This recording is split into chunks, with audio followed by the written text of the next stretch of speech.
శంకరం లోకశంకరం శంకరం శంకరాచార్యం కేశవం బాదరాయణం సూత్రభాష్యకృతౌ వందే భగవంతౌ పునః పునః ఈశ్వరో గురురాత్మీతి మూర్తిభేద విభాగినే వ్యోమవద్వ్యాప్తదేహాయ దక్షిణామూర్తయే నమః. వసుదేవసుతం దేవం కంసచాణూరమర్దనం దేవకీ పరమానందం కృష్ణం వందే జగద్గురుం.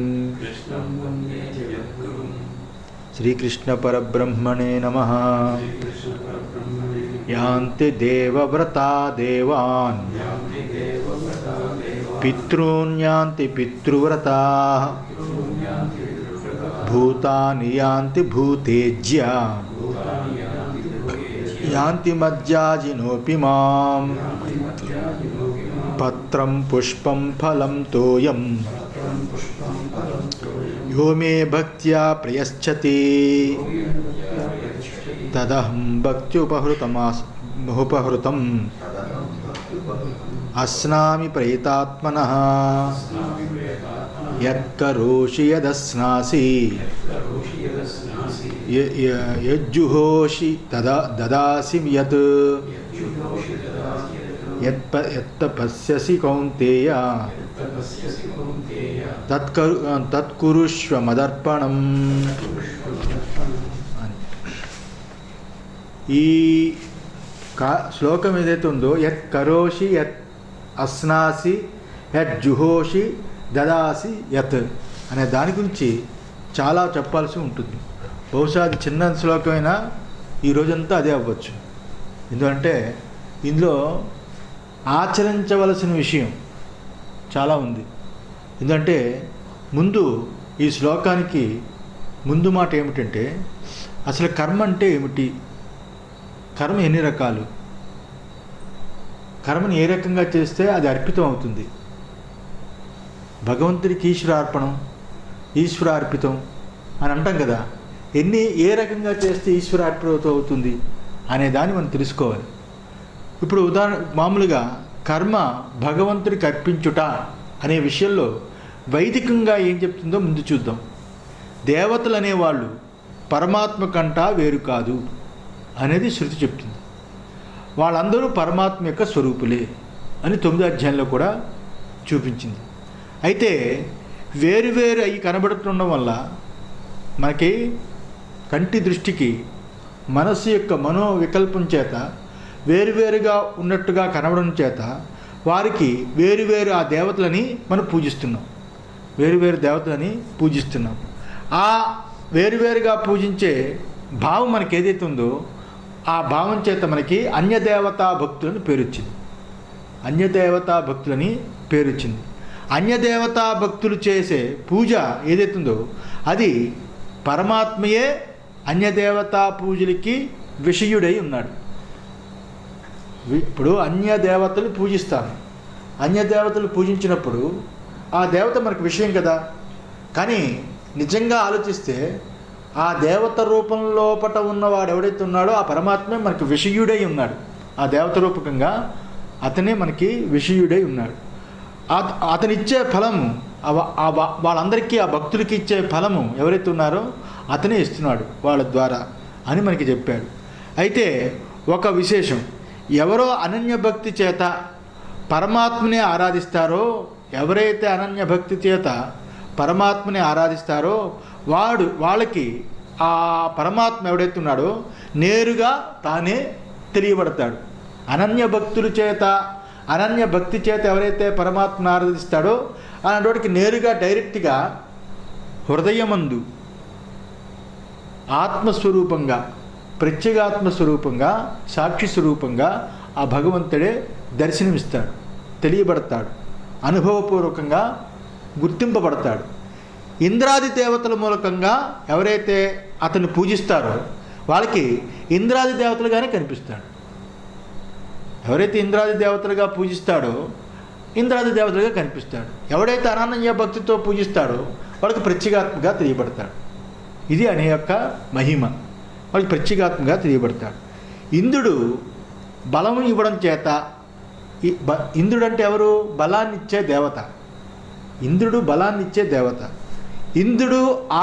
ఇంద్రుడు బలాన్ని ఇచ్చే దేవత. అయితే ఆదిత్యుడు ఆరోగ్యం ఇచ్చే దేవత. అలాగే ఈ రకమైన ఇంద్రుడు బలాన్ని ఇచ్చేవాడు. అలాగే సూర్యుడు ఆరోగ్యాన్ని ఇచ్చేవాడు. ఇలాగ ఏదైతే ఉందో ఆ రకంగా దేవతల్ని పరిచ్ఛిన్న బుద్ధితో మనం పూజించడం వల్ల అన్య దేవతలు భక్తులుగా మనం అయ్యి వాళ్ళు ఆరాధిస్తున్నాం. బలం కావాలంటే ఇంద్రుడిని, తేజస్సు కావాలంటే అగ్నిని, అలాగే ఆ యొక్క ఆరోగ్యం కావాలంటే సూర్యుడిని, ఇలాగ వేరువేరుగా మనం ఆరాధిస్తున్నాం. అందుకే వాళ్ళకి పరిచ్ఛిన్న ఫలం వస్తుంది. ఆ రకంగా ఆరాధించే వాళ్ళకి ఇంద్రుని ఆరాధిస్తే బలం వరకే పరిమితం, సూర్యుని ఆరాధిస్తే ఆరోగ్యం వరకే పరిమితం, అగ్నిని ఆరాధిస్తే ఆ యొక్క తేజస్సు వరకే పరిమితం. అందుకే పరిచ్ఛిన్నమైన ఫలమే మనకు వస్తుంది. వారికి పరమాత్మను పూజించే అభిప్రాయం వాళ్ళకి లేదు. వాళ్ళకి దేవతను పూజించే అభిప్రాయం ఉంది, కానీ పరిచ్ఛిన్నమైన భావం ఉంది. కాబట్టి వాళ్ళకి ఒక్కొక్క కోరిక ఉంది. కాబట్టి ఆ కోరిక బట్టి ఆ దేవతను ఆరాధిస్తూ ఉంటాడు. ఆ దేవత అవి ఇవ్వడానికే పరిచ్ఛిన్నమే ఉన్నాడు. ఆ పరిచ్ఛిన్నమైన బుద్ధితోటి వీడున్నాడు కాబట్టి ఆ దేవతలను ఆరాధిస్తున్నాడు. అంతేగాని వాళ్ళకి మొత్తం సోల్ అంటే సర్వము, సోల్ ట్రస్టీ అంటారు కదా, సర్వ ఉపాధులకి లోపల ఉన్న ఆ పరమాత్మను పూజించే, ఏకరూపమైన పరమాత్మను పూజించే భావం, అభిప్రాయము వాళ్ళకి లేదు. ఎవరు ఏ రకంగా భగవంతుడిని ఆరాధిస్తారో, ఎవరెవరు ఏ రకంగా భగవంతుడిని ఆరాధిస్తారో వారికి ఆత్మయందు అంతంత ఫలమే వస్తుంది. ఆత్మ అంటే ఆ జీవుడికి అంతంత ఫలమే వస్తుంది. జీవుడు బతికున్నప్పుడే కాదు, అంతిమ ఫలం కూడా అంతే వస్తుంది. చివరి కూడా పరిచ్ఛిన్నమైన బుద్ధితోటి కూడుకుని ఉన్నాడు కాబట్టి పరిచ్ఛిన్నమైన ఫలమే వస్తుంది. ఇంద్రుడిని ఆరాధించే వాళ్ళకి ఇంద్ర సామ్రాజ్యం వస్తుంది. ఇంద్రుడిని ఎవరైతే ఆరాధిస్తాడో ఇంద్రుడు సామ్రాజ్యంలో చేరుతాడు. అంతే కదా, ఎవరు ఎక్కువ కొలుస్తారో వాడిని పొందుతాడు. ఆదిత్యుడిని ఆరాధించేవాడికి ఆదిత్యుడి యొక్క సాయుధ్యం దొరుకుతుంది. ఆ లోకానికి వెళ్ళి ఆ కొలువులో ఉంటాడు. ఇంద్రుడిని ఆరాధించేవాడు ఇంద్రలోకానికి వెళ్ళి ఆ కొలువులో ఉంటాడు. పరమాత్మని నేరుగా ఎవడైతే ఆరాధిస్తాడో, ఆ పరమాత్మను ఎవరైతే శ్రవణ మననాది నిధిధ్యాసన చేత ఎవడైతే ఆరాధిస్తాడో వాడు పరమాత్మ సాయుధ్యాన్ని పొందుతాడు. ఇక్కడ ఇది. అయితే పరమాత్మను ఆరాధించడం అది నిరాకార ఉపాధి కాబట్టి నిరాకారుడైపోతాడు, నిర్విషయుడైపోతాడు. ఏ విషయం లేదు కాబట్టి మళ్ళా పుట్టుకు కారణం లేకుండా పోతాడు. ఇక్కడ సవిషయంతో కూడుకుని ఉన్నాడు కాబట్టి ఇంద్ర సామ్రాజ్యానికి వెళ్ళినా, ఆదిత్యుడు లోకానికి వెళ్ళినా తిరిగి వస్తూ ఉంటాడు. అందులో కంటికి ఏదైతే సూదిని చూడడం ఎంత కష్టమో, కంటికి కింద పడి ఉన్న మట్టిలో పడి ఉన్న సూదిని చూడడం ఎంత కష్టమో పర్వతం చూడడము అంత కష్టం. లోకంలో ఒక సూదిని చూడడం అంటే ఎంత కష్టమో, ఒక అల్పి అనుకోండి, అల్పి పడిపోతే అల్పిని చూడడం ఎంత కష్టమో ఒక మహాపర్వతాన్ని చూడడం కూడా అంత కష్టం. హిమాలయాలు చూడడం అంటే మామూలు చాలా కష్టం, దగ్గరికి వెళ్ళి చూస్తే చూడలేం. ఆ రకంగా ఉపాసకులకి దేవతలను వేరువేరుగా ఆరాధించడం అనేది చాలా కష్టమైన పనే. దేవతల్ని వేరువేరుగా ఆరాధించడం అనేది చాలా కష్టమైన పని. ఎందుకంటే అది పర్వతాల కంటే అతీతం. పర్వతాల కంటే అతీతం అని ఊరుకుందామంటే సూది కంటే సూక్ష్మం. అందుకే దేవతలను ఆరాధించడం అనేది చాలా కష్టం. ఎంత సూక్ష్మమైన ఉపాసన ఉంటే కానీ దేవతల యొక్క సిద్ధి కలగదు. సూక్ష్మమైన ఉపాసన కలిగి ఉండాలి. ఉపాసన సూక్ష్మంగా ఉండాలి, సాధన పర్వతం కంటే ఎక్కువగా ఉండాలి. ఇది రెండు. అందువల్ల ఏ రకంగా చూసినా ఆయన పొందడం చాలా కష్టం. పరమాత్మ ఆరాధించడం అంటే చాలా సులభం. ఆయన అణువు కాదు, అతను మేరువు కాదు.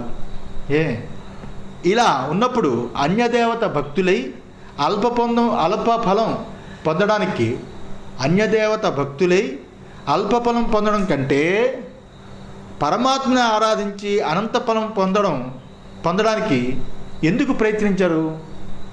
ఇలాగా కష్టం కదా, చెప్పాడు కదా ప్రయాస ఎక్కువ ఉంటుందని. ఇలాగా స్వామి ఈ రకంగా అన్యదేవత భక్తులై అల్పఫలం పొందడం కంటే భగవంతుణ్ణి ఆరాధించి అనంత ఫలం ఎందుకు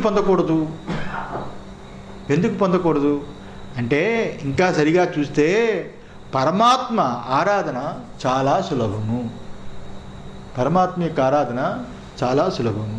ఎందుకంటే పరమాత్మ సమర్పించు పదార్థాలకి ఏవైతున్నా మనం సమర్పించే పదార్థాలు ఏవైతే ఉన్నాయో వాటి విలువ చూడడు. అదే కదా నిన్న 5 శ్లోకం. ఏ పదార్థాలు ఇచ్చామో దాని విలువ చూడడు. ఎందుకంటే పరమాత్మ సమర్పించే పదార్థాలను చూడడు. భక్తితో ఎంత అల్ప పదార్థాన్ని సమర్పించినా తృప్తి పొందుతాడు. అక్కడ కావాల్సింది ఏంటంటే వాడికి సూక్ష్మమైన వివేకం చేత కూడుకున్న వైరాగ్యాదులనే దాన్నే చూస్తాడు తప్ప మిగతా విషయాల గురించి వాడు చూడు. మనం చూడండి 2 నెలల చాతుర్మాసం అయితే 3-4 సార్లు కాఫీ కావాలని కోరుకోము. మనకి ఆనందోత్సవంలో ఒక కాఫీ పెట్టి స్ట్రాంగ్ కాఫీ అని అడగం. మధ్యాహ్నం భోజనంలో పప్పు కూర తక్కువైనా సర్దుకుని పోదామని అనుకోము, సర్దుకుంటాం. ఏది రకమైన అన్నీ వదులుకొని ఏ రకంగా ఉంటాం, అల్పం అంటే ఆ రకంగా ఏ రకంగా ఇదవుతామో ఆ రకంగా అల్పమైన పదార్థం ఉన్నా తృప్తి చెందుతాం. దేవతలకు పరిచ్ఛిన్న భావం ఉంటుంది. పరిచ్ఛిన్నమైన భావం ఉంటుంది. వారికి విధిబద్ధమైన కర్మలు చేసి హోమాదులు గావించి ఈ రకంగా హవనాదులు పూర్తి చేస్తే వాళ్ళకి ప్రీతి కలుగుతుంది. అందుకదా దేవతలకి. పరమాత్మకి అలా కాదు. అతనికి హృదయ భావం ముఖ్యం, హృదయ వికాసం ముఖ్యం. దేవతకు మాత్రం హృదయ వికాసం ఉంటే ఒప్పుకోరు. నువ్వు నేను ఒకటంటూ ఒప్పుకోరు, కాల్చేస్తారు. దేవతలకు కావాల్సింది ఏంటంటే పరిచ్ఛిన్న భావం కావాలి, పరిచ్ఛిన్న దృష్టి వాడికి కావాలి. వాడు దాసుడుగా ఉండాలి, వాడు హవనం చెయ్యాలి, హోమం చెయ్యాలి, పూజలు చెయ్యాలి, నువ్వే సర్వం అనాలి అన్నప్పుడు వాడు మహారాజై కూర్చుంటాడు, దాసుడిగా కాళ్ళ దగ్గర ఉంచుకుంటాడు. కానీ పరమాత్మ దృష్టి ఆ రకంగా కాదు. ఆయన అంటాడు హృదయ వికాసం కావాలి. హృదయ వికాసం లేకపోతే పరమాత్మ ఒప్పుకోడు. ఈ రకంగా ఇలాగా హృదయ భావం ముఖ్యం. ఈ రకంగా హృదయ భావం ముఖ్యం. అతనికి మాత్రము పరిచ్ఛిన్న భావాలు కావాలి దేవతలకి. ఇది వైదికమైన ప్రక్రియతో కూడుకున్నప్పుడు ఈ రకంగా ఉంటుంది. దీని తర్వాత యత్ కరోషి యదస్నాసి యజ్జుహోషి దదాసి యత్ అనే దానికి యత్ కరోషి యదస్నాసి అనే విషయాన్ని మనం ఇక్కడ చెప్పుకోవాలి. 27వ శ్లోకం చాలా ఇంపార్టెంట్ అయిన శ్లోకం. ఈ 27వ శ్లోకం చాలా ఇంపార్టెంట్. ఇంతవరకు కర్మ అనే దానికి ప్రస్థానత్రయ భాష్యమందు ఉపయోగించే వైదికమైన శ్రౌత స్మార్త కర్మల్ని మొత్తం ప్రస్థానత్రయ భాష్యంలో ఈ 700 శ్లోకాల్లో ముఖ్యంగా భగవద్గీతలో కర్మ అనే దానికి ఈ ప్రస్థానత్రలు అన్నింటిలో కూడా వైదికమైన కర్మే కర్మని చెప్పాడు. అంతే కదా. ఇంతవరకు మనం అన్నాం శ్రౌత స్మార్త కర్మల యొక్క ఫలత్యాగమే ఫలత్యాగం అని చెప్పింది. లౌకికమైన కర్మని ఎక్కడ చెప్పలేదు. అయితే భగవద్గీత యందు ఇంకొక అడుగు ముందుకు వేసి చూపించింది. ప్రస్థానత్రయ భాష్యం కంటే, ప్రస్థానత్రయం అంటే ఉపనిషత్తులు బ్రహ్మసూత్రాలు వీటికంటే భగవద్గీత మాత్రము రాబోయే తరాన్ని ఆలోచించింది. అప్పుడు ద్వాపరయుగంలో ఉన్న దాన్ని కూడా శ్రీకృష్ణ భగవానుడు ఆలోచించి ఒక ముందు అడుగు వేశాడు. శ్రీకృష్ణ భగవానుడు వేసి లౌకిక కర్మల వల్ల కూడా అంటే సహజంగా వచ్చిన ఉద్యోగాలు అలాగే కర్మలు ఏవైతే ఉన్నాయో ఉద్యోగాదులు లౌకికమైన కర్మలు అలాగే ఆ కర్మలన్నీ కూడా దాని గురించి ఆలోచించాడు. ఎందుకంటే సైనికులు క్షేత్రంలో వచ్చే సైనికుల గురించి ఆలోచించాడు. వాళ్ళు చచ్చిపోతే ఏమవుతుందో ఆలోచించాడు. వాళ్ళ ఉద్యోగస్తులు, వాళ్ళ రాజు దగ్గర పనివాళ్ళు, వాళ్ళకేమి క్షేత్రంలో చచ్చిపోతే క్షత్రుడు క్షేత్రంలో చచ్చిపోవాలని కులాభిమానంతో అక్కడికి రాలేదు, యుద్ధానికి రాలేదు. వాళ్ళ ఉద్యోగరీత్యా వచ్చారు. అందులో అన్ని కులాల వాళ్ళు ఉన్నారు ఉద్యోగానికి. అన్ని కులాల వాళ్ళు ఉద్యోగానికి వచ్చి ఆ యుద్ధరంగానికి వచ్చారు. వాళ్ళు కులాభిమానంతో రాలేదు. పోనీ క్షేత్రంలో చచ్చిపోతే క్షత్రియుడు క్షేత్రధర్మం పాటించినట్టుగైతే వాడు క్షత్రియుడు కాదు, కులధర్మానికి కుదరదు. కేవలం ఉద్యోగరీత్యా వచ్చారు. అలాంటి ఉద్యోగం ఇప్పుడు కూడా మనం చేస్తున్నాం. సర్వీస్ మోటివ్, సర్వీస్ ఉద్యోగం, అందులో కులభేదం లేదు. సర్వీస్ అంటే ఒక కులం చేయాలని శాస్త్రం చెబుతుంది. కానీ బ్రాహ్మణాదులు అన్ని కులాల వాళ్ళు ఇప్పుడు సర్వీస్ అంతా ఉద్యోగాలు చేస్తున్నాయి. అలాంటి ఉద్యోగాలు దృష్టిలో పెట్టుకొని ఆ రకమైన లౌకికమైన కర్మలు పెట్టుకొని భగవద్గీత చాలా అద్భుతంగా ఈ శ్లోకంలో చూపించింది. ఇక్కడ కర్మ, అకర్మ, వికర్మ అనే విషయాన్ని వదిలిపెట్టింది. కర్మ అంటే ఏంటి? వైదిక కర్మ. అకర్మ అంటే ఏంటి? వదిలిపెట్టడం. వికర్మ అంటే చేయకూడని కర్మలు చేయడం అనే పరిభాషను వదిలిపెట్టింది. జీవనోపాధితో కూడుకున్న కర్మ ఏదైతే ఉందో దాన్ని లౌకికమైన కర్మని తీసుకుని చెప్పింది. అందులో కర్మలుగా చేస్తూ ఆ కర్మల యందు కూడా ఫలాన్ని అపేక్షించకుండా చేస్తే యోగం అవుతుందని ఒక గొప్ప తరహా అయిన సందేశాన్ని భగవద్గీత మాత్రం ఇచ్చింది. ఒక గొప్ప తరహా సందేశాన్ని భగవద్గీత ఇచ్చింది. ఇక్కడ ఏమన్నాడు? యత్ కరోషి యద్ అశ్నాసి అని చెప్పాడు. యత్ కరోషి యద్ అశ్నాసి అనే మాట చేత లౌకిక కర్మల్ని ఇక్కడ సూచించింది. ఇక్కడ యత్ కరోషి, నువ్వు ఏ కర్మ చేస్తున్నావో, నువ్వేది తింటున్నావో అది చెప్పాడు. చాలా గొప్ప విషయం. నువ్వేది తింటున్నావు అంటే సాత్విక ఆహారము, బ్రాహ్మణ ఆహారము, బ్రాహ్మణ మడిగా కట్టుకునేది నువ్వేం తింటున్నావు, ఇది సార్వత్రికమైన సార్వజనికమైన విషయాన్ని సూచించింది.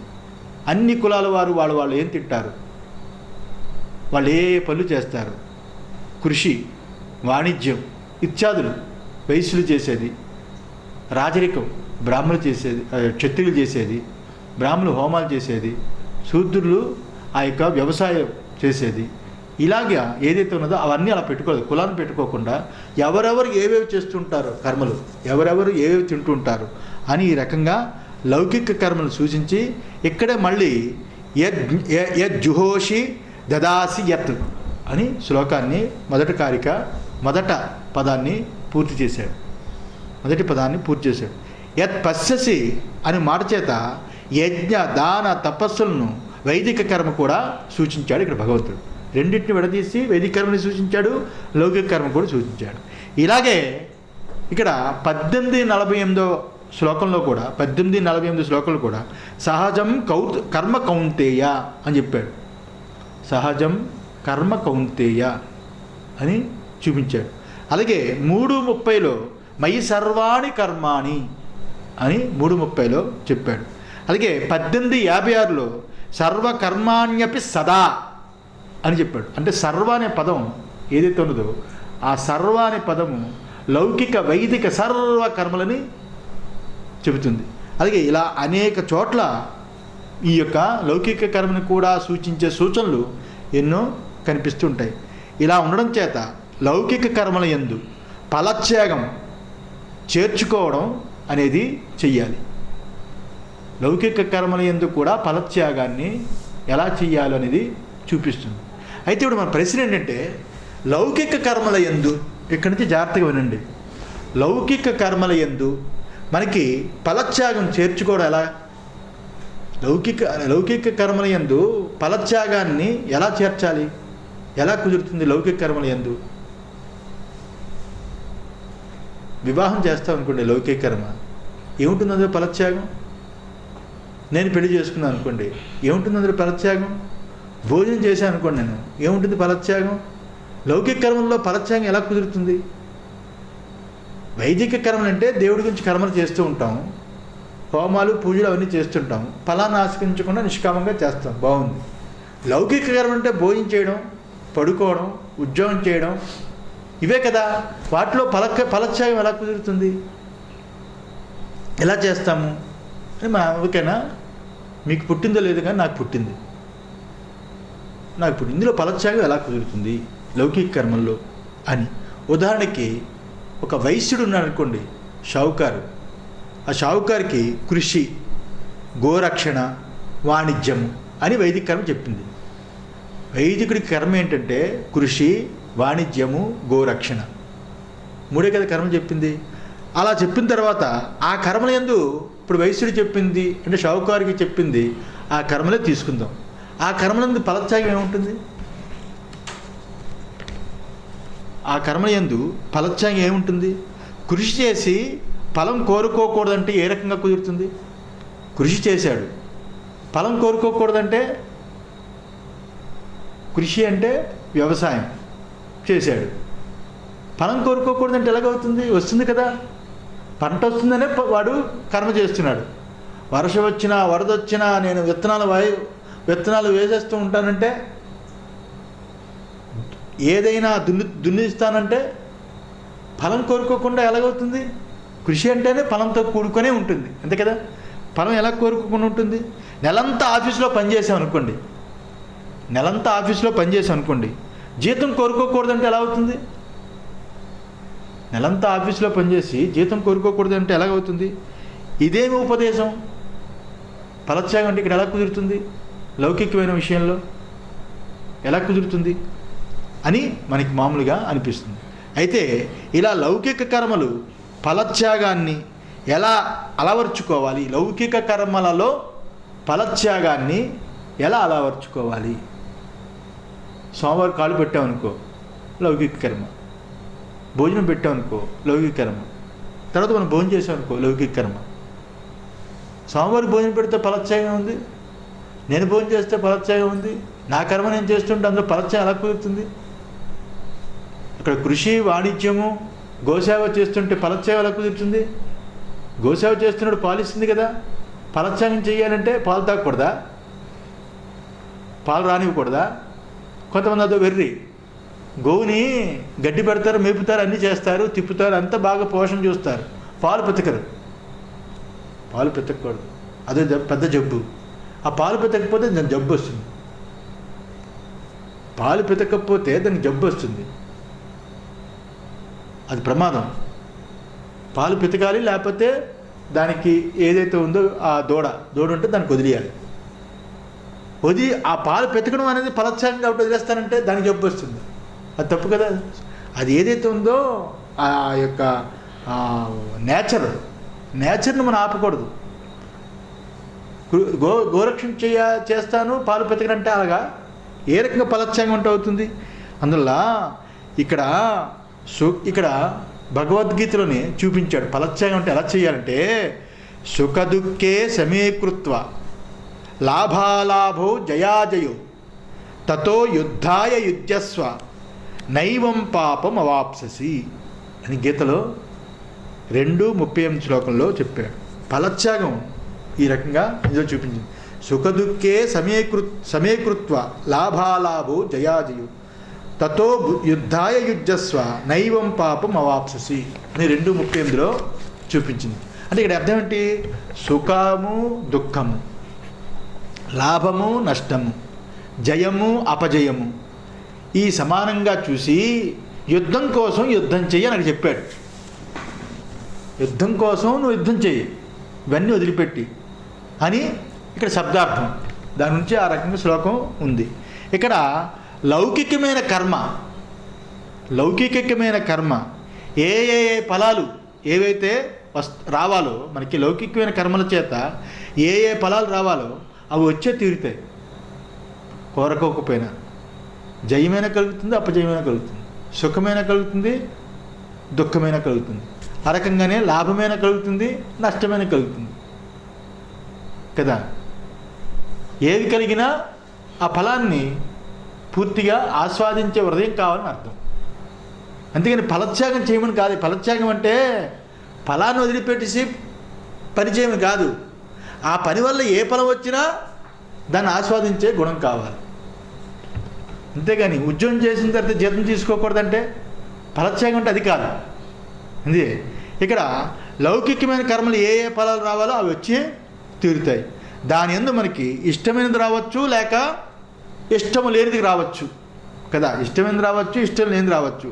ఇక్కడ జిజ్ఞాసు తన కర్తవ్యం చేయడం అనేది తన కర్తవ్యం కాబట్టి, కర్మ చేయడం అనేది తన కర్తవ్యం కాబట్టి, నేను దీనిని చేస్తున్నాను అని దానికి ఏ ఫలమైనా రాని ఆ ఫలం వైపు నేను చూడను అనే ప్రతిజ్ఞ ఇక్కడ ఫలత్యాగం. నేను ఈ కర్మ చేస్తున్నాను. ఫలత్యాగం అనేది నేను ఎందుకు దీనికి ఇంట్రడక్షన్ రాశానంటే ఈ శ్లోకానికి, ఫలత్యాగము ఈశ్వరార్పణ బుద్ధితో చేయరా అంటే ఎవడైనా ముష్టివాడు వస్తే మాధవకులం కృష్ణార్పణం నారాయణార్పణం అని ఒక పావులే అద్రుపేయడం, ఇది పెద్ద ఇది. ఫలత్యాగము అనేది ఏ రకంగా? ఈశ్వరార్పణ బుద్ధితో కర్మ చెయ్యు అంటే ఏ రకంగా? ఈశ్వరార్పణ బుద్ధితో కర్మ చెయ్యు, ఏ ఫలాన్ని ఆశించకంటే కర్మ మీద మనసు ఎలా పుడుతుంది? అర్థమవుతున్నారు నా బాధ ఏంటో? కర్మ మీద మనసు ఎలా పుడుతుంది? కర్మ మీద ఆ పవిత్ర భావం ఎలా పుడుతుంది? ఫలం లేనప్పుడు కర్మ ఎలా చేస్తాము? ఫలాన్ని ఆశించకుండా అంటే అర్థం ఏమిటి? ఫలాన్ని ఆశించకుండా ఇప్పుడు వ్యవసాయం చేసినప్పుడు ఫలితం వస్తుంది, గో సంరక్షణ చేసినప్పుడు పాలిస్తుంది. ఇలాగా ఎవరెవరి కర్మలు వాళ్ళు చేస్తుంటే ఆ ఫలితాన్ని వస్తూ ఉంటాయి. మనం కర్మ చేస్తున్నాము అంటే మొదటి మెట్టులో ఏమంటాము? నేను ఈ కర్మ చేస్తున్నాను, ఈ కర్మ నేను కర్తవ్యం చెయ్యాలి అనుకుని కదా చేస్తాం. నేను అనుకోకపోతే కర్మ జరగదు కదా. నేను అనుకొని కర్మ చేస్తూ ఉంటాం. దానికి ఏమనుకోవాలి అంటే దానికి ఏ ఫలమైనా రాని ఆ ఫలం వైపు మాత్రం నేను చూడను. అది లాభం అని నష్టం అని, జయమం అని అపజయం అని, సుఖం అని దుఃఖం అని, ఏ ఫలాన్నైనా నేను మంచిగా ఆస్వాదిస్తాను. ఆ ఫలాన్ని నేను చూడను. కర్మ చేయడం అనేది నా డ్యూటీ. కర్మ చేయడం అనేది నా డ్యూటీ. అది త్యాగం అంటే. దుఃఖం వచ్చినప్పుడు విలువలాడిపోతాం, అపజయం ఉన్నప్పుడు కూడా తట్టుకోలేము. భగవద్గీత వింటున్నప్పుడు బాగుంటుంది, కానీ ఇంప్లిమెంటేషన్ అయినప్పుడు మాత్రం తట్టుకోలేము. అప్పుడు నేను తట్టుకోలేదు కదా. ఆ ఫలత్యాగం అందుకే కష్టం. ఇంప్లిమెంటేషన్ అయ్యి నిజంగా మనం చేసే కర్మల వల్ల దుఃఖమే వచ్చిందనుకోండి, లాభాన్ని ఆశించలేదు, ఏది వచ్చినా నేను దానికి రెడీ అని అనుకుంటాం. నిజంగా అంత భయంకరమైన కష్టం కానీ అపజయం కానీ నష్టం కానీ వస్తే ఈ భావం అప్పుడు ఉండదు. ఈ భావం అప్పుడు ఉండదు. దానికి రెడీ అవ్వడం ఏదైతే ఉందో అది ఫలత్యాగం. నేను ఎంత కర్మ చేసినా, ఎంత మంచి కర్మలు చేసినా, ఎంత ఉత్తమమైన కర్మలు చేసినా నాకేంట్రా బాబు ఇది దారుణమని ఒక్కసారి దిగజారిపోతాం. ఆ దిగజారుతనం ఏదైతే ఉందో అది రానివ్వకుండా ఏ ఫలమైనా రాని ఆ ఫలం వైపు నేను చూడను అని అది వచ్చినప్పుడు స్వీకరిద్దాం. అయితే ఇప్పుడు దాన్ని ఆలోచించద్దు అనుకుంటాం. అది వచ్చినప్పుడు స్వీకరిద్దాం. ఇప్పుడు లాభం వస్తుందా, నష్టం వస్తుందా, సుఖం వస్తుందా, దుఃఖం వస్తుందా, జయం వస్తుందా, అపజయం వస్తుందా అనేది ఇప్పుడు దాని గురించి ఆలోచించద్దు. అందులో ముందు ఏకాగ్రతతో నా కర్తవ్యాన్ని నేను చెయ్యాలి అనే భావం ఏదైతే ఉందో ఆ భావం పొంది లౌకిక కర్మల్ని నిర్వర్తించడం అనేది ఇక్కడ తాత్పర్యము. ఇక్కడ లౌకిక కర్మ నిర్వర్తించి ఏకాగ్రతతో నా కర్తవ్యం నేను చెయ్యాలి అనే భావం పొంది లౌకిక కర్మల్ని నిర్వర్తించడమే ఇక్కడ తాత్పర్యమై ఉన్నది. అందులో నువ్వేం తింటున్నావో, ఏం చేస్తూ నాకు ఇవ్వు. లాభాలాభం నువ్వు ఆలోచించుకు, సుఖ దుఃఖాలు నువ్వు ఆలోచించుకు. దేవుడికి నివేదన పెట్టిందే నేను తిన్నాను, అయినా నాకు కడుపు నొప్పి వచ్చింది, అది ప్రసాదమా? ప్రసాదం అయితే ఎందుకు వచ్చింది? ఇంత సీన్ ఇంత నువ్వు వచ్చేస్తే నాకెందుకు నువ్వు పెట్టి పెట్టాలి? అదే నువ్వు పెట్టడం దిక్కుమాలి బాధ, నీ కడుపు నొప్పి రాక నేను చూసుకోవాలా? అందువల్ల ప్రతిదానికి దాన్ని వేల్టి చూడకూడదు. అందువల్ల కనీసం నువ్వు ఏం చేస్తున్నావో అది నాకు సమర్పించు, నువ్వేమి తింటున్నావో అదే సమర్పించు అని భగవంతుడు లౌకిక కర్మలు ఇచ్చినవాడు. దాన్ని ఏకాగ్రతతో నా శక్తిని అనుసరించి చేస్తే ఆ భగవంతుడిచ్చిన కర్మ ఏదైతుందో అతనికే సమర్పిస్తాను అని భావంతో చేయాలి. ఏదైతే భగవంతుడు లౌకిక కర్మ మనకిచ్చాడు, మనకి వైదిక కర్మలో పుట్టించలేదు, ఆ కుటుంబాల్లో పుట్టించలేదు.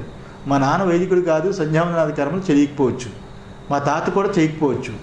నాకు వైదిక కర్మ ఒక ఇది లేదు. కులంలో పుట్టచ్చు కానీ వైదిక కర్మ అంటే మనకు తెలియదు. అంటూ లేదు, సొంటూ లేదు, వల్లకాడు లేదు.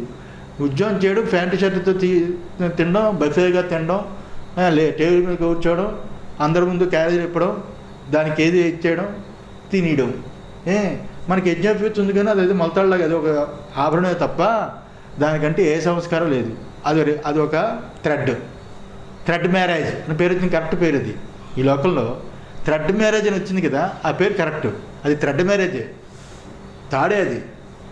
ఆడదానికైతే మంగళసూత్రం తాడు, వీడికో మెళ్ళో తాడు. దానికి ఏ రకమైన వేది సంస్కారం ఉండదు.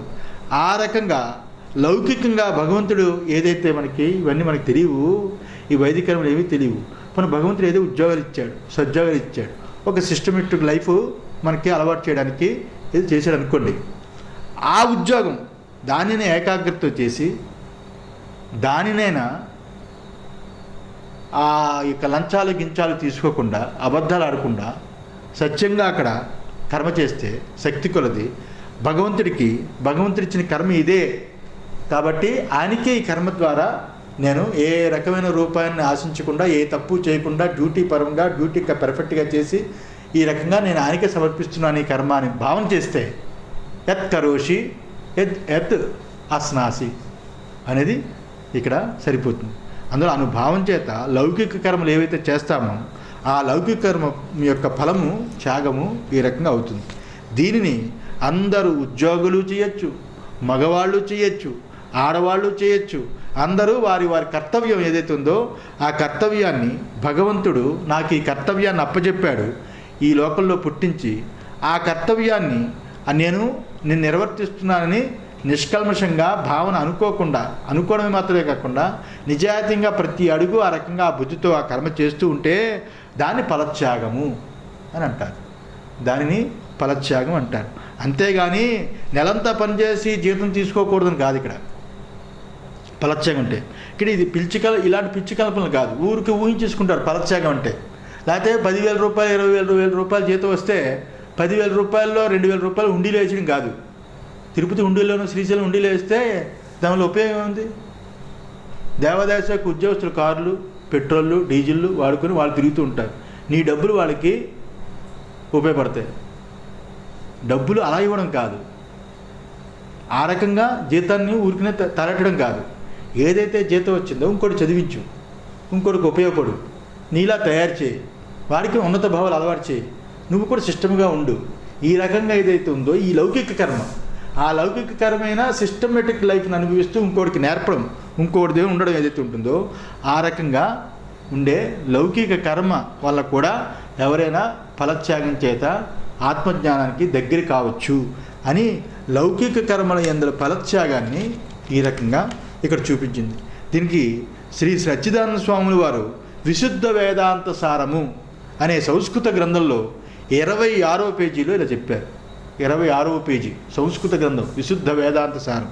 తస్మాత్ కలియుగ మహిమ్న దుస్సంగవసాత్ సన్నివేశ విశేష ప్రభావాత్ వా ఏ శాస్త్రోక్త కర్మ బాహ్యః భవంతి తేషామపి భగవన్నామస్మరణాదినా చిత్తశుద్ధి సస్వ లౌకిక కర్మానుష్ఠానమాత్రేణ అపి భగవత్ అభ్యర్చనం పరంపరయా పురుషార్థ సాధన యైవ భవతీతి నిశ్చేతవ్యం అని సజ్జనానంద స్వామి వారు విశుద్ధ వేదాంత సారంలో అని చూపించారు.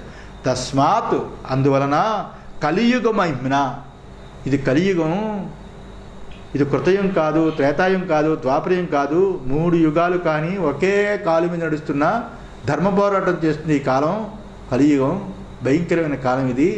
ఇలాంటి కలియుగం అవడం చేత దుస్సంగవసాత్ ఇక్కడ దుస్సంగవసాత్ దుఃఖ సంగతమై ఎక్కువగా ఉంటుంది. కులధర్మం పాటించరావదు, వర్ణాశ్రమ ధర్మాలు పాటించరావదు, చట్టాలు వేరే వచ్చేస్తుంటాయి, దేన్ని మాట్లాడకూడదు. స్వతంత్రం అని పేరు వచ్చేసింది, కానీ స్వతంత్రం అని చెప్పి మన ధర్మం పాటిద్దామంటే ఆ స్వతంత్రం ఒప్పుకోదు, ఆ చట్టాలు ఒప్పుకోవు. ఇది ఒక రకమైన కలిగినమైన మహిమతో కూడుకుని ఉన్న కాలం. అలాంటి సన్నివేశ విశేషాత్ ప్రభావాత్ ఈ రకంగా దుఃఖ సంగవసులై ఎవరైతే బలవత్తరమైన విశేష సన్నివేశ ప్రభావాల చేత బలవత్తరంగా విశేషంగా సన్నివేశాలు ఉంటాయి కదా. బయటంతా మోడర్ను,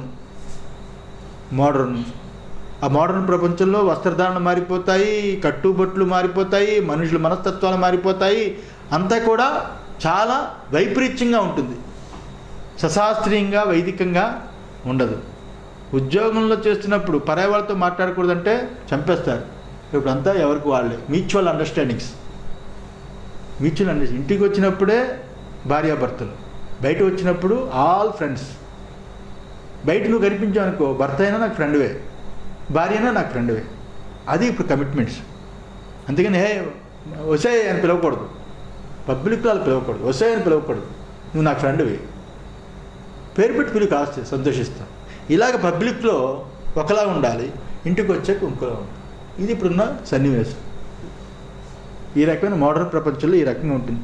ఇలాంటి సన్నివేశ ప్రభావం చేత, ఈ రకంగా ఉండడం చేత ఎవరు శాస్త్రోక్త కర్మ బాహ్య, ఎవరైతే శాస్త్రమందు చెప్పిన కర్మ శ్రౌత స్మార్త కర్మలు కదా శాస్త్రం చెప్పింది, అలాంటి శ్రౌత స్మార్త వర్ణాశ్రమ కర్మలు ఏవైతే ఉన్నాయో ఆ కర్మలన్నీ కూడా ఏవైతే ఉన్నాయో ఈ కలియుగ ప్రభావం చేత లుప్తమయ్యి బాహ్యయా భవంతి, అంటే ధర్మచింతనమైన కర్మలు నిర్వర్తించడానికి ఈ కాలం అసమర్థత కాబట్టి, ఈ కాలం సమర్థమైనది కాదు కాబట్టి కర్మ ఎవడైతే కర్మ బాహ్యులు ఎవడైతే అవుతాడో బాహ్యయా భవతి, ఎవడైతే కర్మకు బాహ్యులు ఎవరైతే అవుతారో, వైదిక కర్మకి వర్ణాశ్రమ ధర్మ కర్మలకి ఎవడైతే బాహ్యులు అవుతారో తేషామపి, అలాంటి వాళ్ళు కూడా భగవన్నామ స్మరణాదినా చిత్తశుద్ధి, భగవన్నామ స్మరణ ద్వారా చిత్తశుద్ధిని సంపాదించవచ్చు.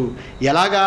స్వస్వ లౌకిక కర్మానుష్ఠాన మాత్రేనాపి, వారి వారి లౌకిక కర్మల చేత భగవంతుడికి వాళ్ళు ఆ స్మరణ చేత అర్పించినప్పటికీ భగవద్ అభ్యర్చనం, భగవదారాధన చేయడం చేత పరంపరయ, ఆ పరంపర చేత భగవంతుని ఆరాధన చేస్తూ చేస్తూ చేస్తూ ఆ పరంపర చేత పురుషార్థ సాధన యైవ భవతి ఇది, పురుషార్థ సాధనకి అర్హుడే అవుతాడని ఈ రకంగా నిశ్చయితవ్యం, నిశ్చయించాలి అని సజ్జన స్వామి వారు చెప్పారు.